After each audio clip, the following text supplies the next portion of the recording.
Okay, we're still working on a Trammel toy. We're drawing the base bottom. It's just this nice square piece with 5 cutouts for our hex, and one is a circle. We're going to draw it down from our top again. We're going to draw a rectangle.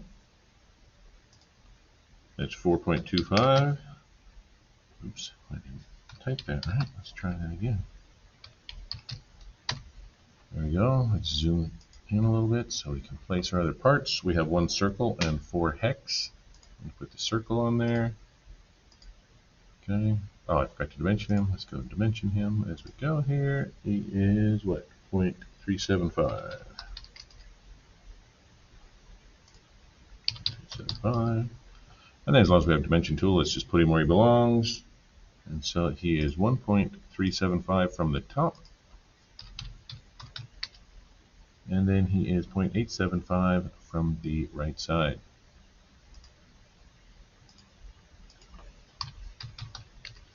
Okay, circle's done. All right, so now we have these 4 hex holes that we have to go make. Polygon, just excited. Okay, the first one kind of just goes up here at the top somewhere. We're just getting close. We can keep making more. You don't want him to tie together with that other one, so kind of get it where he doesn't, there's no extra little lines touching him before you make him. Hopefully that doesn't tie together. There we go. You don't want them tied together because then as you dimension one, it moves the other. So you can make all these, just make sure there's no extra lines. You know, get the, there we go. Find the spot. Okay, now we got a lot of extra on there, so let's get rid of all that. You can see them. That was just all my constraints were turned on so we can see them. All right, so now we got a dimension. First thing I'm going to do is I'm going to go make the tops parallel. So this top has to be parallel to this top, so they line up. See how some of these are all crooked? So we're just going to line them all up at the top here to get them all nice and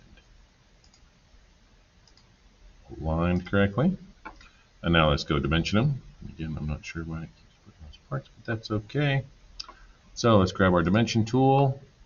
And this first one from the top up here down to the bottom of the base is 4.058.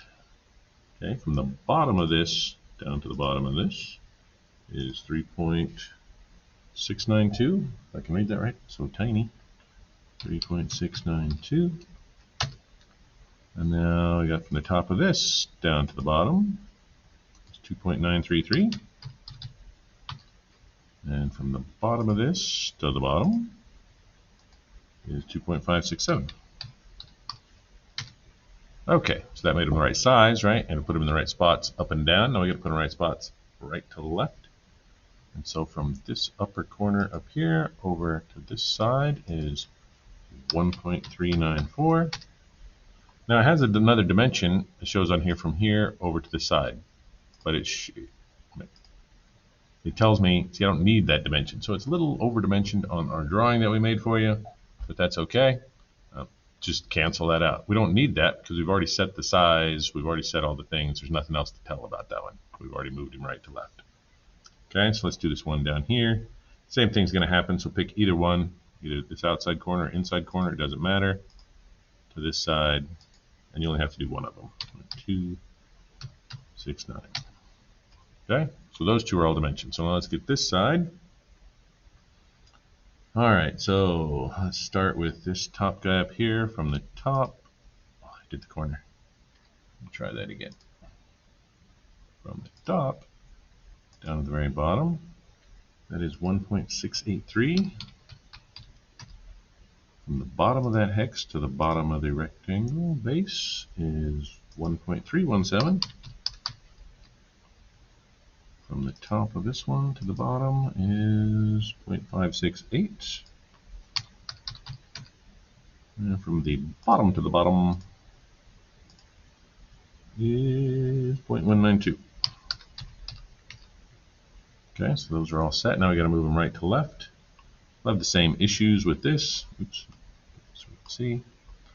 So if we go from this inside corner over to here, it's going to be 1.394. And again, we don't need that other dimension to this outside corner. It's just going to be more dimensions than we need.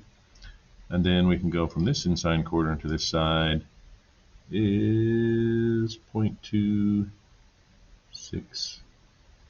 No, 1 point. I already got that one. I can read, there's lots of dimensions. 0.269. 0.269. See, all those things are kind of tiny, aren't they? All right, I think that's all we need. We got our 4 hex in a circle. We got our square. Let's finish this sketch and extrude it. Extrude it out. If we look, that thickness should be 2.40. Not a full inch, 0.240. And again, we want to write upper left just to help us line things up. So we want to make a new sketch. We're going to put a text right here. I think I made it 0.4 on the last one, so I'll just stick with the same. And then we're going to make it UL, not UIL. UL. Finish my sketch, save my part, and you're done. You can color them too if you want. That's up to you.